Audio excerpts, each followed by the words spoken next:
Assalamualaikum students, welcome to my YouTube channel The Door of Knowledge from your instructor Sir Heather।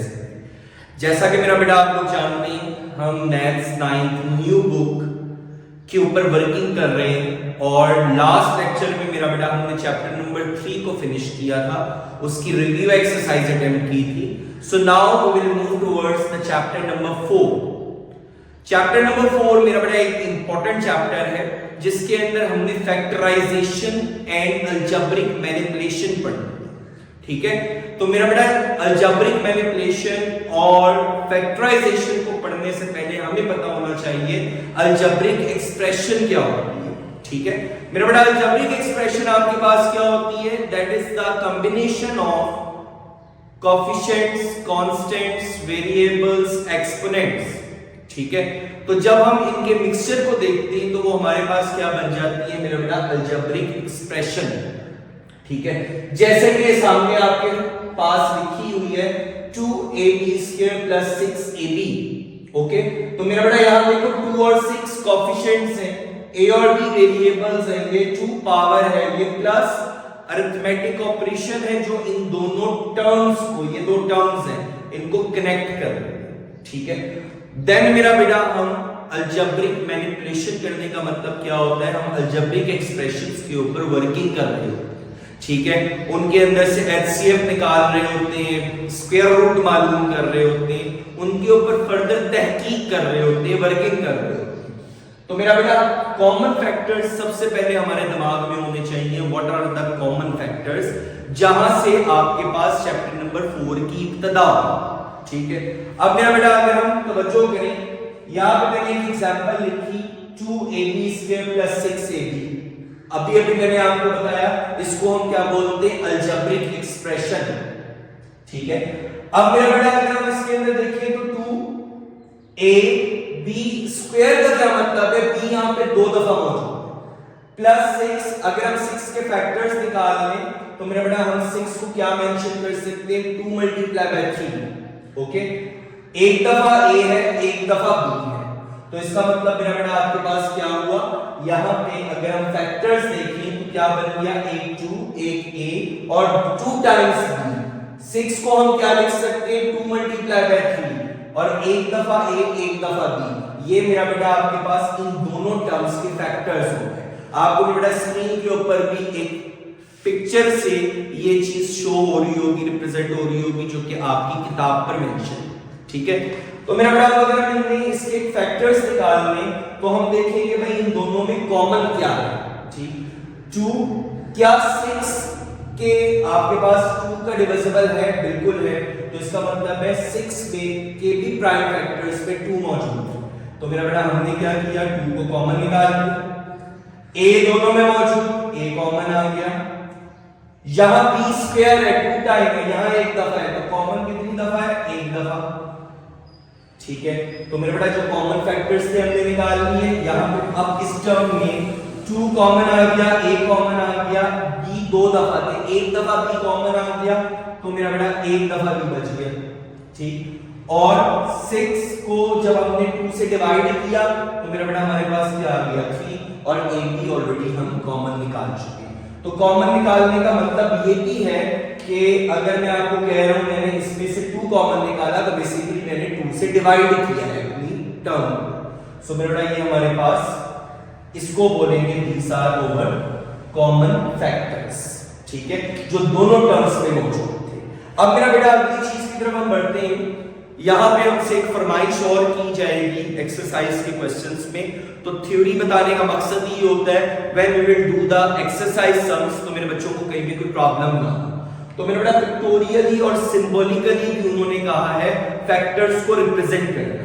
तो मेरा बेटा unit tiles क्या होती हैं? अब ये वो वर्ड्स हैं जो हम एक्सरसाइज में जब हम क्वेश्चंस करेंगे तो इन वर्ड्स को रिपीट करेंगे।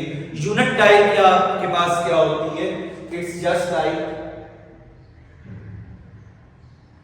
ठीक है, यूनिट बोलते हैं मेरा बेटा 1 को, इसका मतलब है इसकी तमाम साइड्स 1 है। ओके, अब स्क्वायर डायल आपके पास क्या होती है? डेफिनेटली उसकी भी तमाम साइड्स क्या होंगी? बराबर। लेकिन हमें नहीं पता वो 2 भी हो सकती है, 3 भी हो सकती है, 4 भी हो सकती है। सो मेरा बेटा हम उसको किससे रिप्रेजेंट कर देते हैं, एक्स एक्स, ठीक है।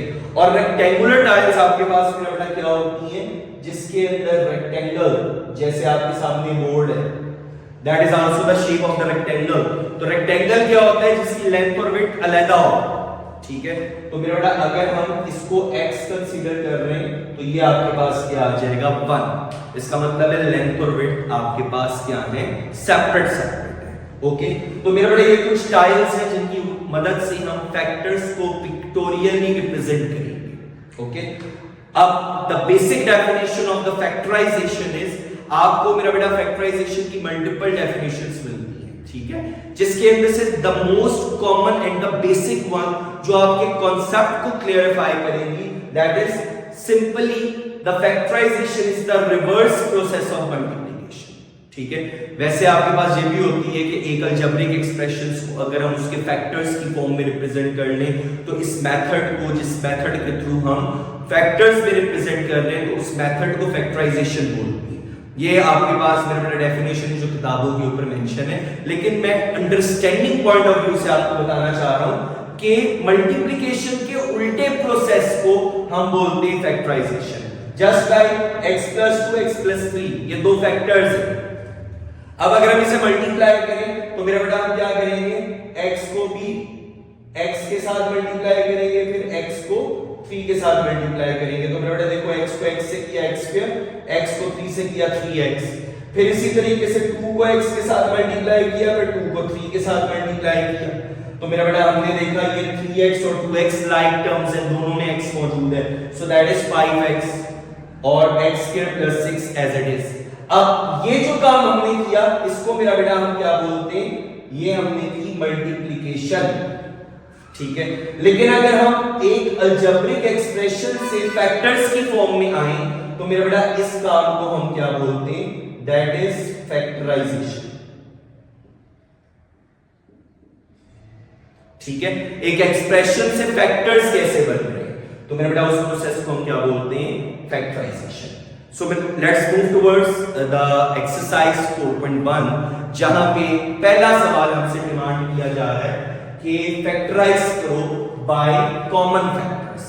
सो मेरा बेटा अभी मैंने कॉमन फैक्टर्स को आपको एक्सप्लेन किया, मतलब वो फैक्टर्स जो दोनों टर्म्स में मौजूद हो, लेकिन पहले हम फैक्टर्स की फॉर्म में लिख देंगे ताकि हमें कॉमन निकालना इजी रहे।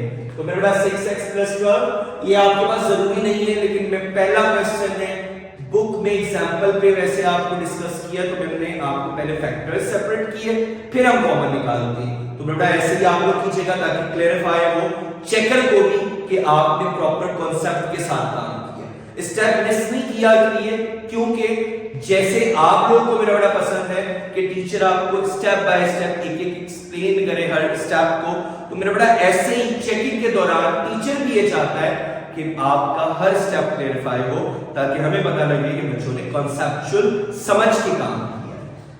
सो मेरा बेटा 6x मतलब 6 और x आपस में मल्टीप्लाई हो रहे हैं। 12 के अगर हम फैक्टर्स देखें तो 2 × 6 हम कह सकते हैं, तो मेरा बेटा 6 × 2 लिख दिया। अब देखो दो टर्म्स हैं, मल्टीप्लाई टर्म को सेपरेट नहीं करता, 6 × x एक टर्म, बीच में प्लस या माइनस आए तो टर्म सेपरेट होती है।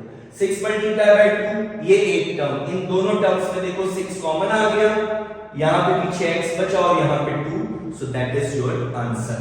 The second part is 15y²। अब मेरा बेटा 15 को हम 3 × 5 लिख सकते हैं और y 2 दफा है, ठीक है, डॉट लगा दो, डॉट का मतलब क्या होता है, मल्टीप्लाई, प्लस 20 को 5 × 4, ओके, तो मेरा बेटा ये वाला। अब अगर हम देखें दो टर्म्स है यहां पे, ये तो मल्टीप्लाई हो रही एक टर्म है, ये भी मल्टीप्लाई हो रही एक टर्म है, बीच में प्लस है, तो यहाँ पे दो टर्म्स है। अब दोनों टर्म्स में अगर हम देखें मेरा बेटा कॉमन फैक्टर्स कौन से, 5 है और y है, ठीक है। तो ये जो हमने कॉमन फैक्टर्स निकाले इनको मेरा बेटा हम अलग कर देते हैं, 5y। अब पीछे देखो क्या बचा, 3y प्लस 4। सो मेरा बेटा ये आपके पास क्या आ गया answer by taking the common factors, okay. तो बेसिकली हमने क्या किया, दोनों टर्म्स को 5y से डिवाइड किया, तो जो बचा वो 3y + 4 है।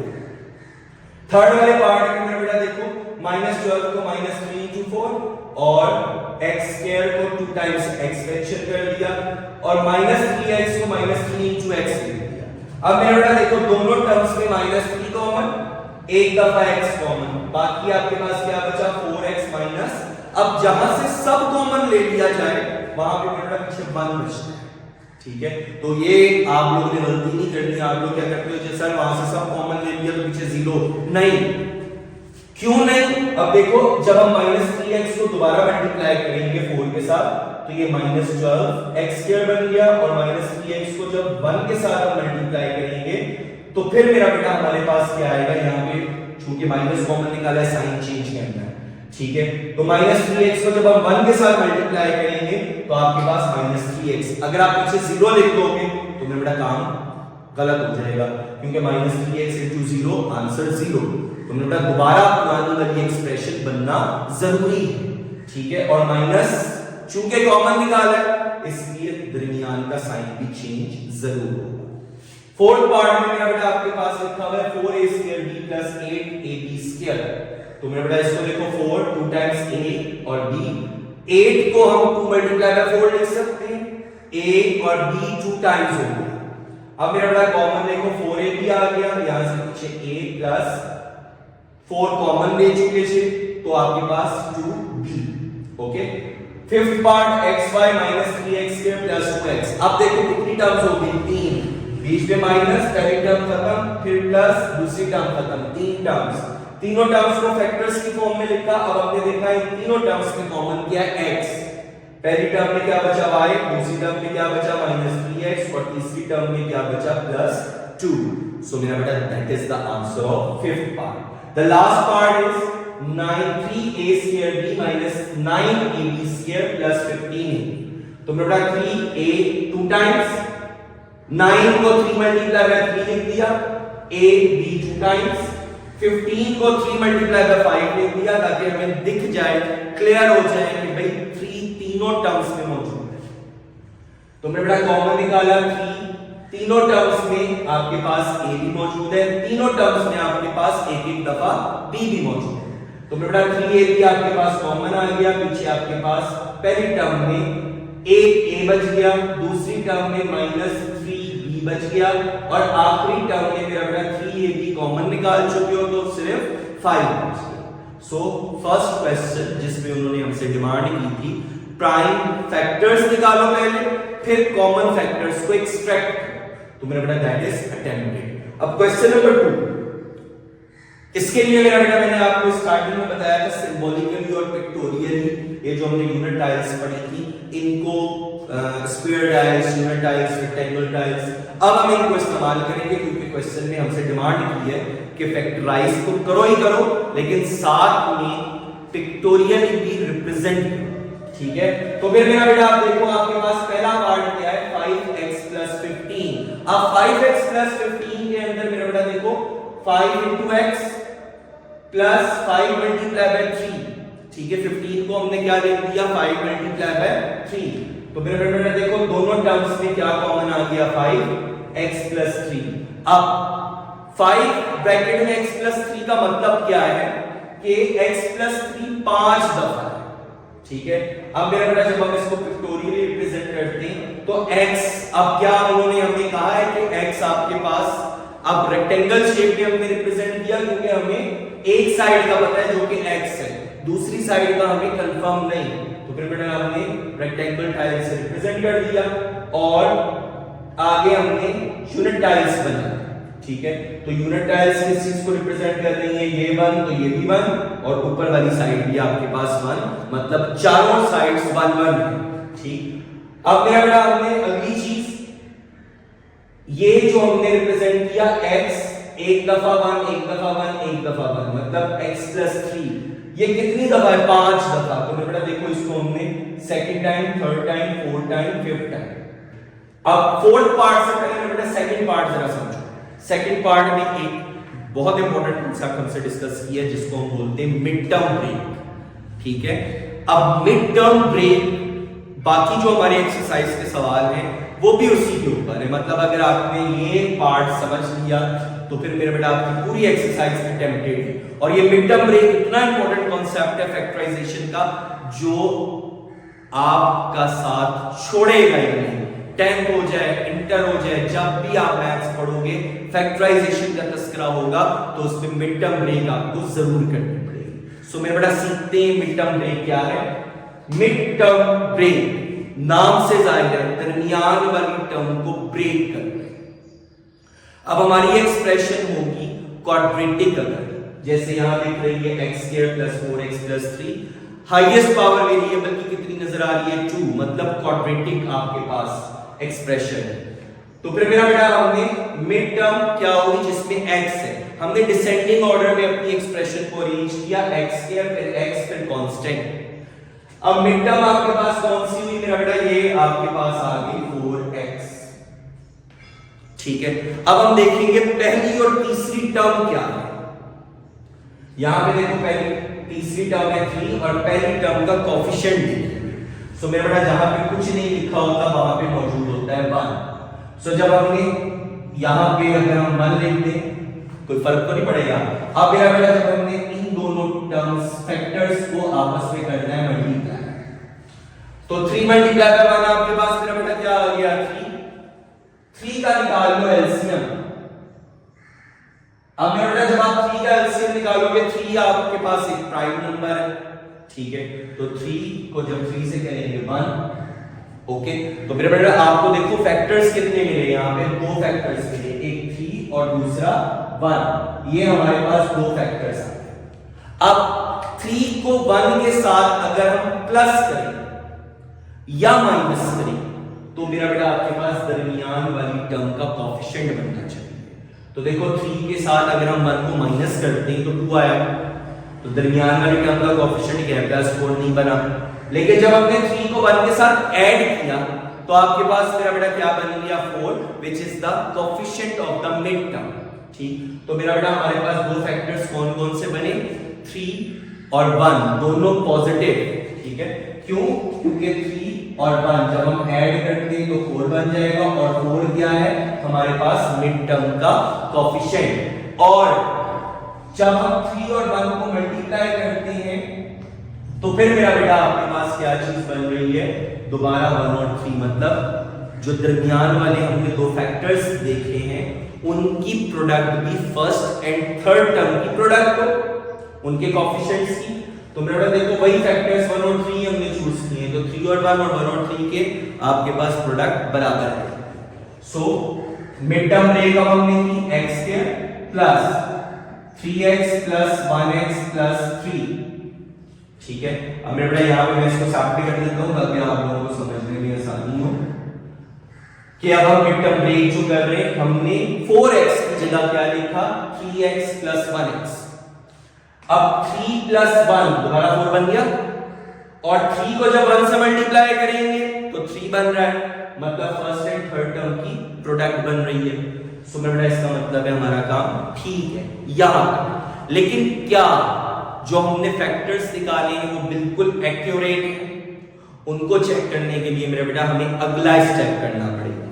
सो नेक्स्ट स्टेप में हम क्या करेंगे, 2 टर्म से कॉमन निकालेंगे, पहली 2 टर्म से। अब देखो क्या सारी टर्म से कॉमन आ रहा है, नहीं, इसमें x है 3 नहीं है, आखिरी वाली टर्म में 3 है, x नहीं है, तो सारी टर्म से तो कुछ कॉमन आ नहीं, तो हम 2 टर्म से कॉमन निकालेंगे।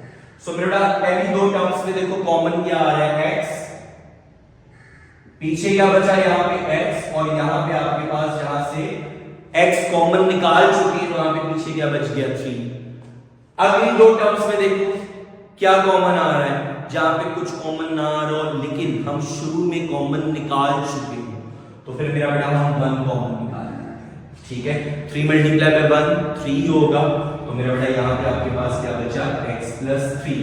अब क्या ये हमारी वर्किंग जो हमने यहां तक की है that is up to the mark, ठीक है, हम सही जा रहे हैं, हमने फैक्टर्स ठीक निकाले, वो रिकग्निशन है x + 3 और x + 3 ये दोनों सेम होने चाहिए, ठीक है। तो इसका मतलब है जब हमने पहली 2 टर्म से कॉमन निकाला जो बचा x + 3, अगली 2 टर्म से हमने कॉमन निकाला 1 जो बचा x + 3, ये दोनों आपके पास जरूर लाजिम सेम, अगर ये सेम नहीं है तो इसका मतलब है मेरा नाम हमने जो ऊपर फैक्टर्स निकाले थे these are not correct. According to the situation we have to find the other factors. Multiple factors की पॉसिबिलिटी मेरा बेटा होगी. सो यहां पे अब आपके पास देखो पहले 4 टर्म्स थी, दो टर्म से कॉमन निकाल लिया. अब कितनी टर्म्स हैं, ये मल्टीप्लाई हो रही है, एक टर्म प्लस ये दूसरी टर्म. अब इन दोनों टर्म्स में देखो कॉमन क्या है, x प्लस 3. सो मेरा बेटा आपके पास कॉमन आ गया x प्लस 3, और अब इस टर्म से x प्लस 3 कॉमन ने ले लिया, पीछे बचा x, और यहां से x प्लस 3 कॉमन ले लिया तो पीछे क्या बचा x plus 1. So remember that is the factors of the given algebraic expression, and we had find them by using the technique which is named as midterm break. Okay? अब मेरा बेटा हमने इसको पिक्टोरियली रिप्रेजेंट करना था. अब again we don't know about the x, is it square shape और हमारे पास क्या है rectangle shape. लेकिन अब यहाँ पे बड़ा एक चीज का ख्याल रखना, x square रिप्रेजेंट होगा क्वेश्चन में. तो x स्क्वायर कब होता है, जब x को x से मल्टीप्लाई करेंगे. इसका मतलब है दो एक जैसी चीजें मल्टीप्लाई कर रही होनी है. तो मेरे बेटा यहां पे देखो मैंने आपके पास स्क्वायर टाइप है, ये भी x ये भी x, ठीक है. लेकिन आगे मैंने कहा मुझे 1 चाहिए, लेकिन ये लेंथ मेरे पास क्या होगी x, तो ये 1, ये आपके पास रेक्टेंगल शेप होगी, ये भी 1 ये भी 1.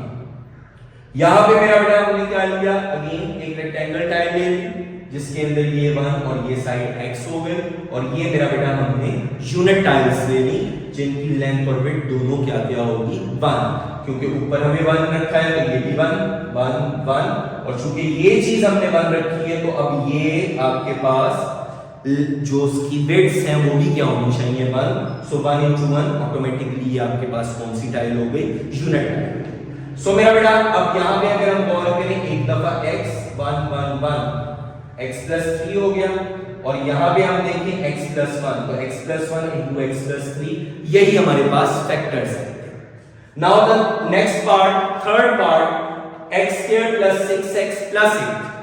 अब मेरा बेटा हम अगेन इसकी मिड टर्म ब्रेक देखते हैं. फर्स्ट एंड थर्ड टर्म की प्रोडक्ट देखो.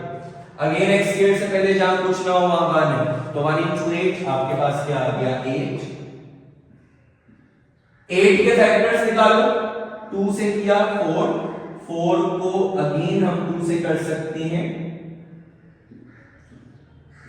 2 डिवाइड बाय 1, आंसर आपके पास क्या आ गया 1. अब मेरा बेटा हमें कितने फैक्टर्स मिले 3, लेकिन हमें 3 नहीं चाहिए, हमने मिड टर्म ब्रेक करना है, मतलब 8 को 2 फैक्टर्स में डिवाइड करना है. सो मेरा बेटा अगर हम इन दोनों को एक फैक्टर कंसीडर कर लें, मतलब ये 4 बन गया, तो एक 4 फैक्टर हो गया और दूसरा हमारे पास फैक्टर कौन सा हो गया 2. अब 4 और 2 में अगर हम 4 में से 2 को माइनस करें तो मेरा बेटा हमारे पास 2 आ गया, लेकिन हमें क्या चाहिए, मिड टर्म ब्रेक का कोएफिशिएंट क्या है 6. तो मेरा बेटा 4 और 2 आपस में क्या होंगे ऐड, ठीक. सो 4 प्लस 2, अब x square plus 4x plus 2x plus 8. तो मेरा बेटा आप देखो हमें दो फैक्टर्स कौन से मिले थे 4 और 2. 4 और 2 को जब हम ऐड करेंगे तो 6 भी बन रहा है, प्लस या माइनस करके मिड टर्म का कोएफिशिएंट होना चाहिए, चाहे प्लस करके चाहे माइनस करके. तो मेरा बेटा देखो हमारे पास 6x भी बन रहा है, और 4 को जब हम 2 से मल्टीप्लाई करेंगे तो पहली और तीसरी टर्म की प्रोडक्ट मतलब 8 भी बन रहा है, ठीक है. सो मेरा बेटा ये हमारे पास फैक्टर्स आ गए. अब अगला स्टेप क्लियरफाई करेगा कि क्या हमने जो फैक्टर्स बनाए वो ठीक है. तो मेरा बेटा कॉमन निकालो, पहली दो टर्म से कॉमन क्या आ गया x, पीछे आपके पास बचा x प्लस 4. अगली दो टर्म से कॉमन आ गया 2, पीछे आपके पास क्या बचा 8 को जब 2 से डिवाइड करेंगे तो वो भी 4. x plus 4 x plus 4 same, इसका मतलब है हमने ठीक काम किया है. अब इन दो टर्म से कॉमन निकाला, x प्लस 4 कॉमन आ गया, और पीछे मेरा बेटा हमारे पास क्या बच गया x प्लस 2. अगेन आपकी एक्सप्रेशन में x स्क्वायर मौजूद था, which is representing कि हमने स्टार्ट कहां से करना है, स्क्वायर डायल से. तो मेरा बेटा x into x एक स्क्वायर डायल हमने ले ली. उसके बाद हमने देखा प्लस 4 है फैक्टर्स. तो मेरा बेटा हमने रेक्टेंगल टाइल्स 4 टाइम्स ली. तो 1 1 1 और ये x x x हो गया। ओके, अब इसी तरीके से मेरा बेटा अगला फैक्टर हमें 2 नजर आ रहा है, तो मेरा बेटा यहाँ पे हमने रेक्टेंगल टाइल्स 2 टाइम ले ली, ये आपके पास उसकी लेंथ जो है वो x है और विड्थ क्या हमने रखनी है 1। तो मेरा बेटा ऑटोमेटिकली जब ये 1 है और ये ऊपर वाला 1 है तो ये आपके पास यूनिट टाइल्स आ जाएंगी जिनकी लेंथ और विड्थ दोनों क्या होगी 1। So that is the pictorial representation. यहाँ x + 4 बन गए हैं फैक्टर्स और ये x + 2, और यही हमारे पास जब हमने मिड टर्म ब्रेक की थी तो यही हमारे पास फैक्टर्स बने थे। Now the last part number 4, x² + 4x + 4। अब मेरा बेटा फर्स्ट एंड थर्ड टर्म की प्रोडक्ट क्या हो गई 4, तो 4 का एलसीएम निकालेंगे तो 2 टाइम्स आ जाएगा, तो 2 2s आर 4। इसका मतलब है 2 को 2 में ऐड करेंगे तो हमारे पास मिड टर्म का कोएफिशिएंट भी बनेगा। तो मिड टर्म क्या हो गई आपके पास ब्रेक करने के बाद 2x + 2x, 4x भी हो गया, 2 2s आर 4 भी हो गया। कॉमन निकाला x + 2 x + 2। अब अगेन x² है तो मेरा बेटा हमने एक कौन सी टाइल ले ली square tile x into x, और फिर हमने 1 1 क्योंकि 2 रिप्रेजेंट करना था तो 1 1 हमने 2 रेक्टेंगल टाइल्स ली, यहां पे भी और वहां पे भी, क्योंकि यहां पे भी x + 2 शो करना था, और ये दो आपके पास कौन सी टाइल्स आ गई unit tiles. So we had represented by pictorially 2 all 4 parts are done over here. ठीक है, now we will move towards the question number 3 and 4। इन दोनों क्वेश्चंस में मेरा बेटा हमने मिड टर्म ब्रेक के ही कॉन्सेप्ट को कंटिन्यू रखना है। ठीक है, पहली टेक्निक आपके पास कॉमन निकालना है फैक्टराइजेशन की, और दूसरी जो कि मोस्ट कॉमनली हम यूज करते हैं that is the mid term break. So मेरा बेटा क्वेश्चन नंबर 3 के अंदर उन्होंने हमें कहा है फैक्टराइज करो। ठीक है, अब आपको देखो एक क्वाड्रेटिक एक्सप्रेशन दी हुई है x² + x - 12। अब मेरा बेटा मैंने आपको बताया था भी फर्स्ट एंड थर्ड टर्म की प्रोडक्ट, तो मेरा बेटा यहां देखो x² से पहले क्या है 1 और थर्ड आपके पास टर्म क्या है 12। सो इन दोनों की प्रोडक्ट आपके पास मेरा बेटा क्या बन गई 12। 12 का एलसीएम 2 से डिवाइड किया 6, 6 को 2 से डिवाइड किया 3, 3 को 3 से डिवाइड किया 1। आपके पास फैक्टर्स कितने बन गए 2 2 3। अब हमने देखना है इन 3 से 2 फैक्टर्स ऐसे बनाने हैं कि उनका सम या डिफरेंस मेरा बेटा +1 बने। ठीक है, सो मेरा बेटा यहां पे अगर हम देखें 2 2 क्या बन गया 4, 4 में से 3 निकाल दो तो मेरा बेटा +1। सो हमारे पास दो जो फैक्टर्स आए वो कौन से आए +4 और -3। हमने +x की जगह +4x - 3x जो वेरिएबल यहां लिखा होगा हमने इन दोनों टर्म्स के साथ इंट्रोड्यूस कर देना। सो बेटा आप कॉमन निकालो पहले दो टर्म से x कॉमन x + 4, अगली दो टर्म से -3 कॉमन, पीछे आपके पास क्या बचा बेटा x + 4। ये दोनों क्या होने चाहिए सेम, इनको कॉमन निकाला x + 4 into x - 3, that is over answer. The second part is x² + 7x + 10। अब अगेन मेरा बेटा देखो पहली और दूसरी टर्म की प्रोडक्ट, फर्स्ट टर्म की प्रोडक्ट 1 और थर्ड टर्म की प्रोडक्ट आपके पास क्या है 10। तो 1 into 10 10, 10 का एलसीएम लो 2 into 5, 5 और 2 को ऐड करेंगे अगर तो मेरा बेटा 7 बन रहा है। तो 5x + 2x, पहली दो टर्म से कॉमन x कॉमन x + 5, अगली दो टर्म से मेरा बेटा जब हम 2 कॉमन निकालेंगे तो 10 divide by 2 5, x + 5 same, x + 5 common आ गया, पीछे आपके पास x + 2। थर्ड पार्ट में x² - 6x + 8। अब मेरा बेटा पहली और तीसरी टर्म की प्रोडक्ट फिर 8 का एलसीएम लो 3 दफा, हमें बनाना है -6। ठीक है, तो मेरा 2 2 क्या होगा 4, 4 और 2 दोनों के साथ माइनस लगा देंगे तो मेरा बेटा -6, तो -4 - 2 -6, तो फैक्टर्स क्या है -4 और -2। कॉमन निकाला x - 4 दोनों में आ रहा है, इसका मतलब है हमारी वर्किंग ठीक है। Finally the answer is x - 4 into x - 2। The fourth part is x² - x - 56। अब पहली और तीसरी टर्म की प्रोडक्ट 56 का एलसीएम निकाला, आपके पास 3 दफा 2 और 1 दफा 7, हमें -7 चाहिए, सॉरी -x चाहिए। तो मेरा बेटा -x कब आएगा अगर हम तीनों को मल्टीप्लाई कर दें 8 और 7, तो मेरा बेटा हमें माइनस चाहिए, तो -8 + 7 आंसर क्या आ गया -1। सो फैक्टर्स -8x + 7x, कॉमन निकाला x कॉमन, x - 8 इन दो से कॉमन निकाला 7, x - 8, x - 8 दोनों कॉमन है तो उनको फर्दर हमने कॉमन निकाल के x + 7 बच गया हमारे पास। x क्या है -10x - 24, first and third term की प्रोडक्ट 24 का एलसीएम हमें -10 चाहिए। तो बेटा इन चार से हमने दो फैक्टर्स कौन-कौन से बना लिए, 12 और 2। अब 12 कैसे बनाया, 2 2s are 4, 4 3s are 12 और ये वाला 2 हमें -10 चाहिए तो -12 + 2 -10 आ गया। इनको प्लेस कर दो, कॉमन निकालने के बाद हमें पता लगा x - 12 दोनों में मौजूद है, इसका मतलब है हमारी वर्किंग ठीक जा रही है। पार्ट नंबर 6 y² + 4y - 12 बस वेरिएबल चेंज, वर्किंग वही फर्स्ट एंड थर्ड टर्म की प्रोडक्ट 12 हमें प्लस या माइनस करके 4 चाहिए तो बेटा 6 + 6 - 2 + 4 चाहिए तो +4 आ गया। तो +6 - 12 2y कॉमन निकाला, y + 6y - 2, y² + 13y + 36, 36 का एलसीएम निकाला, 2 दफा 2 2 दफा 3 हमें +13y चाहिए तो बेटा 3 3s are 9, 2 2s are 4, 9 और 4 को ऐड करें 13 बन गया। तो दो फैक्टर्स कौन-कौन से आए, 9 4, 9 4 को मल्टीप्लाई करेंगे तो हमारा 36 भी बन जाएगा। तो मेरा बेटा कॉमन निकालने के बाद y + 9 y + 9 दोनों में आ गया, इसका मतलब है हमारा काम ठीक जा रहा है। y + 9 * y + 4 that is over answer. The last part of question number 3 x² - x - 2 तो बेटा फर्स्ट एंड थर्ड टर्म की प्रोडक्ट -2 मतलब 2i 2 का एलसीएम 2 1 था। अब हमें -x चाहिए तो -2 + 1 करेंगे तो आंसर -1 आ गया। पुट किया x - 2 दोनों में मौजूद, इसका मतलब है हमारी वर्किंग ठीक है।